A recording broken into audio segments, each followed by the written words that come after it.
Hi, I'm Amy. And I'm Laura. And we are Twopapergirls.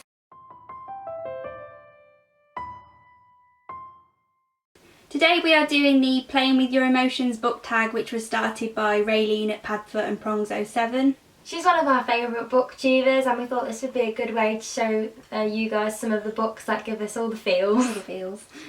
Okay, and the first emotion is happy. And my favourite happy book is Life of Pi, because it's so beautiful and it's in the zoo and it's just, I love it. My favourite happy book is Anna and the French Kiss by Stephanie Perkins, because it's just so cute, and I went to Paris with my boyfriend and I can just, oh, it's so adorable. The next question is, what book makes you sad? And the book that makes me sad is Perks Being a Wallflower by Stephen Chbosky. If you read it, you'll know why. It's also one of my favourite books, but it just, oh, Charlie. Charlie.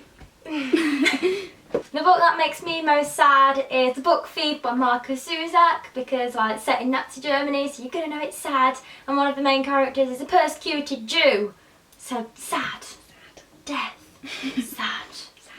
And the third emotion is what book makes you angry. The book is There Is No Dog by Meg Rosoff, because it's such a good concept that God is a teenage boy, but this book is just awful, and I even have a signed copy and I wanted to love it, but it was so stupid. Oh. The book that makes me the most angry is The Kill Order by James Dashner. I love the trilogy, but this book was shocking, didn't need it, bad prequel, same characters as the trilogy, and it made me cry because it was just the anger.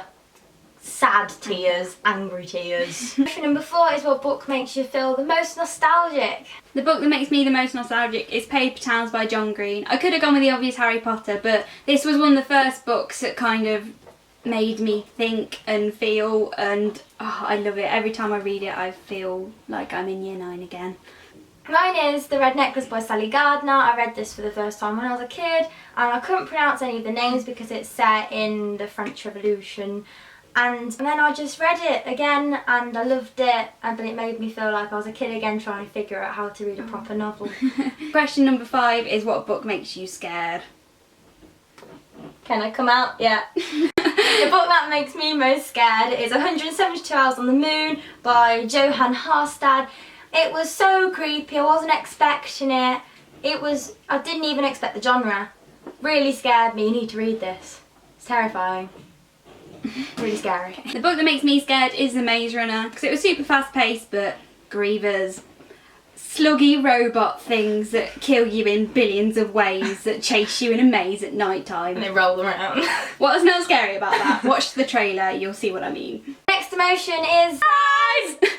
The book that made me pleasantly surprised, was Throne of Glass, because I read The Assassin's Blade, jumped into this and heard it wasn't as good, but oh my god, this book is amazing. Just assassins and fantasy and magic and everything I want in a book, and I was very pleasantly surprised. The book that made me most surprised was The Wasp Factory by Ian Banks, because I wasn't expecting it to be quite so violent and disturbing and wrong.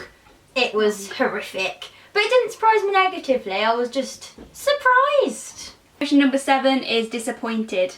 This might be controversial, but the most disappointing book I've read is The Knife of Never Letting Go by Patrick Ness. I was disappointed because I wanted to love this book so much, and when I was reading it I still wanted to love it so much, but I just didn't feel connected, and I don't know whether that's because I wasn't in the mood for it or I don't know, but I'm going to try and reread this because I don't want to be disappointed by this. But I was, so disappointment. And my disappointed book is Frankenstein by Mary Shelley. I studied this for A2 Literature, and I do love a lot of the concepts and I get why it's good, but Mary Shelley's writing style really disappointed me. It gets so repetitive, the same phrases over and over again, and learning quotes from this killed me. Wretched. If you read this book, how many things are wretched, and 1,000 of them, 1,000 wretched things. Just disappointed in this classic. Penultimate emotion is distressed. And my distressing book is The Bloody Chamber by Angela Carter. I also studied this for A2 Lit, and it's just so wrong. I mean, I get that it's addressing taboos, but there's a line, and Angela Carter is just way over that line. You get necrophilia and paedophilia in a 2.5 page story. Distressing. I didn't like talking about this in A2 English Lit. Nor did Amy. No. Wrong. Just wrong. My most distressing book is More Than This by Patrick Ness, and this is why I need to reread Knife and Never Letting Go, because I love this book. It distressed me though because of the ambiguous ending. It hurts because you want to know, and you get so attached to these characters and the storyline and the intricacy of the way it's written, and you're expecting a magnificent ending that is well written, but instead you get ambiguous ending with more questions. That's distressing for me. Our last emotion is what book makes you the most confused? And my book is To the Lighthouse by Virginia Woolf. Look at all the non-book in this book, because it's sort of a stream of consciousness and it changes perspective mid-paragraph, and I had to look up every chapter after I read it, and I was just kind of, what just happened? Because I just don't know. I've read it and I've even had lectures on it and I still don't get it. Just, what was Virginia Woolf even doing when she wrote this book? I'm still confused. My most confusing book is Margaret Moon. Margaret Moon. Margaret Moon. My most confusing book is Margaret Moon by Sally Gardner, because I still don't know when it was set. Are you set in the moon landings? You were set in Nazi Germany? I don't know. If anything that happened in this book was real, it was really confusing. Like, listen to this. The last sentence of this book is, you see, only in the land of Coca-Colas does the sun shine in Technicolor. Life lived at the end of the rainbow. Okay, that isn't even a sentence. It was brilliant, but I don't know why. Brilliantly confusing. Yeah, that's great. That's the end of our tag video. Once again, we weren't tagged, but we are going to tag someone this time. We met Mail Us on our first video, so we are going to tag Booksoverboobs because we like to see what books give them the feels. We hope you enjoyed the video, and comment and subscribe if you did. See you later, guys. Bye.